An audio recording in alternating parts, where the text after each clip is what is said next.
on this National Coming Out Day, we all have closets that we live in. And it seems that I need to come out as well today and say that this being the third time in a row in a rather short amount of time that I'm here at Bloom speaking on a passage from Luke. So I need to come out of my closet and say, I'm beginning to like this Luke guy. He's not easy. He's not as easy on the Jewish rabbi ears as Matthew is. But interesting stuff. So I'm going to focus mostly on the passage from Luke, but before that, the psalm. Why this psalm is so important is not because it teaches us to give thanks. Most of the psalms are like that. Even when we're crashing, we're drowning in our sorrows and our pain, we're still acknowledging God's existence. We have that ongoing conversation. But it's in the fact that we usually tend to do it when a sea splits into two, or when water flows from a rock, or when there was an earthquake when hundreds could have been killed, yet nobody was. Those big miracles. And I think what the story brings us back to is the individuals, the little things in life. And while we think today of something, we'll talk in a second what it is exactly, the scaly skin disease, Zarat, we think of it as perhaps something earth-shattering for an individual. It's just one person, or in this case 10. And so from the macro of looking at the big picture of the earth, of the nation, the splitting seas, etc., of the psalm, down to the individuals. And here we have 10 of them. Now, I find that significant because 10 in the Jewish tradition is a quorum. It's a prayer quorum. It's a minyan. So there was a potential of a higher level of holiness. In our rabbinic tradition, if you've got 10 people together, you can do things that you don't do when there's less than 10 praying together. The prayer that is familiar to many of you, the Kaddish, the prayer that we say for many things, but in particular people know it as a memorial prayer, is usually only said when there are 10 individuals present to make a quorum. Or even one of the phrases from the psalm, Baruchu, give blessings, in plural, the Baruchu et Adonai Hamavarach that we'll do at the beginning of a service is only when there's 10. There's not 10. We don't read the Torah from a scroll with the blessings unless there's 10 present. Now, I'm not saying many of us in the liberal world, we do it depending on the format and the situation, but in general, that's the tradition. So 10 is important. 10 is a space where holiness can happen to a degree beyond that of a smaller group or an individual. Then we've got these 10, and what do they have? Well, the leprosy, the word comes from the Greek, from lepros and lepra, which doesn't mean what we think. We think of leprosy today as what's called Hansen's disease. And that's from the mid-20th century, I think. And it's a very particular thing with a very particular physiology to it.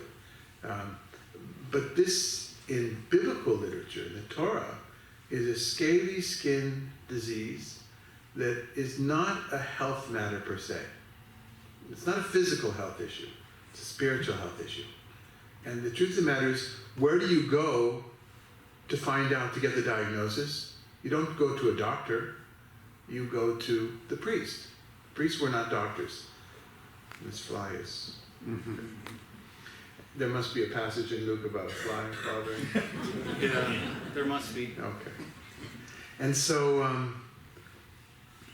so they go, but what do? They're stuck in their situation, but they don't get close to Jesus. Now, why don't they go close to Jesus?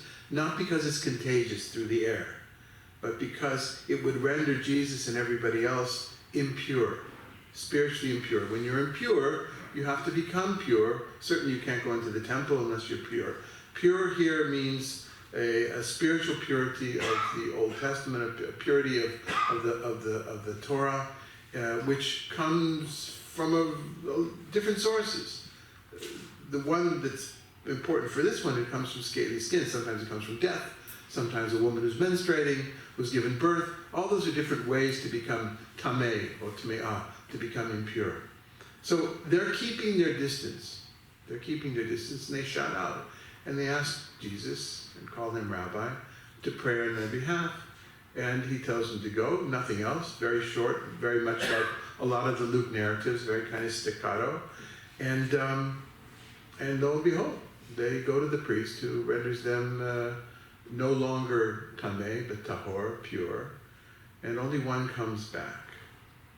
The one who comes back, we find out at the very end of this story, beautiful narrative from the structural point of view, the only one comes back is the Samaritan. Leaving us, I think, to understand that the other 9 were Jews. You know, some commentators suggest that this is an area between Samaria and the Galil and the Galilee, and there could be all sorts of nations there. I have a feeling the story is very much about 9 Jews and 1 Samaritan. and it's the stranger who recognizes Jesus' gift, Jesus' power. So I want to talk about what is that power. And I think in order to talk about it, it's good to understand the background of this disease. I'm going to call it tzarat, which it is in Hebrew. I don't want to call it leprosy because I don't want people to think in terms of leprosy that we know today, as I mentioned. This tzarat, or scaly skin disease, it comes in a number of stories. Perhaps the most famous that some of you will remember is Miriam. When Miriam and Aaron speak of their brother about the Cushite wife that Moses has, right? And she is stricken with this scaly skin. And she has to be outside of the camp, and they wait in the journey for her. And that's when Moses utters the famous shortest prayer, as the Talmud points out, the shortest prayer ever mentioned. El na rafana la. Please God, heal her. That's the shortest prayer. We still use it today. El na rafana la. And even though he was the injured party. So there's that story there. There's the story that not everybody notices, but when Moses is at the burning bush and doesn't want to take the job, says, you know, I stutter, I can't do this, whatever. And then what does God say? Everybody remembers God tells him to throw down his staff, and the staff turns into a serpent. People remember that. But you remember, he says, put your hand into your tunic. And when he pulls it out, his hand is white as snow. Right? This is in the Torah itself, right? This is in the book of Exodus. Story of Miriam is in Numbers. This is in Exodus. And then God says, put it back in. Pulls it out, it's clean. So we'll hang on that for a second, what that might mean. Then there's the story, which is actually quite famous in Christian circles, not in UCC churches perhaps, or not in Bloom, but many of the other denominations in their lectionary today will be reading or have read the passage from 2 Kings about Naaman, or as I think it's pronounced, Naaman in English. That's the general, the Aramean general, who is stricken. He's the greatest general that lives at the time, yet he has this scaly skin disease. And a story about Elisha, or Elisha, Elijah's student. And a really interesting story about a servant girl who had been captured from his nation, and hierarchies, and exactly who's more important than whom. So there's a story there. That's in 2 Kings 5. And then finally there's a story that often goes unnoticed because it's in probably the most boring book in the Hebrew Bible, and that's Chronicles. I'm guessing there's no one here who's read Chronicles. That's a challenge for your Wednesday evening Bible. Let's see you get through Chronicles. Okay. We can make a deal. I'll do Revelation from the first to the end. If you guys do Chronicles. It's not a fair deal because Revelation's a pretty interesting read. But I haven't read it from beginning to end. So there's this king Uzziah, or Uzziah. I'm not sure how you would pronounce it in English. And he is so full of himself as being king, and he's so swept up with the Spirit of God, he offers a sacrifice in the temple, which is a huge oops. You don't do that. There are priests and there are kings. And there's prophets. And they don't cross over into each other's territories. Well, not so much. Ezekiel was a priest who was a prophet, but that was already after the destruction. And so Uzziah is punished with this scaly skin. The punishment comes directly from God, and it manifests itself as an ailment, as a physical ailment. But it's a God-given ailment. There's another story, but they're anonymous. They're the guys, the lepers, the scaly skinned people who are living outside of the gate, in a particular story of a war in the book of Kings. But let's leave that aside, because the 4 stories in the Hebrew Bible in which the person who has tzara'at is named, Miriam, Moses, Naaman, and finally Uzziyahu. In those 4 stories, if you look at the stories, they're a lesson in authority. Who has the authority? The rabbis of the Talmud love to talk about this as a punishment for speaking gossip. And they take it mostly from the Miriam story, and once they've decided that's what it's about, then they'll put it on all the other stories as they do. But they've decided, their general rule, gossip leads to this disease. But when you take a look at, and this I learned from my teacher and my friend, Rabbi, he would smile at that, Professor Yarizakovich, very much not a rabbi, but a wonderful Bible scholar, who taught us that in each of those stories, it's about authority. You get it, and you are cured from it only by the highest of authorities. And other people may think that they can help you with it, but that's not the case. Let's go back to our story. I think that perhaps it's worthwhile, even though Luke is not writing to Jews, but I think it's worthwhile the traditions that he's writing about come from the world of the Hebrew Bible.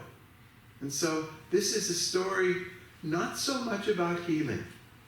It's not like the stories where Jesus lends his hand, stand up, the person who can't walk. It's not that so much. It's about authority.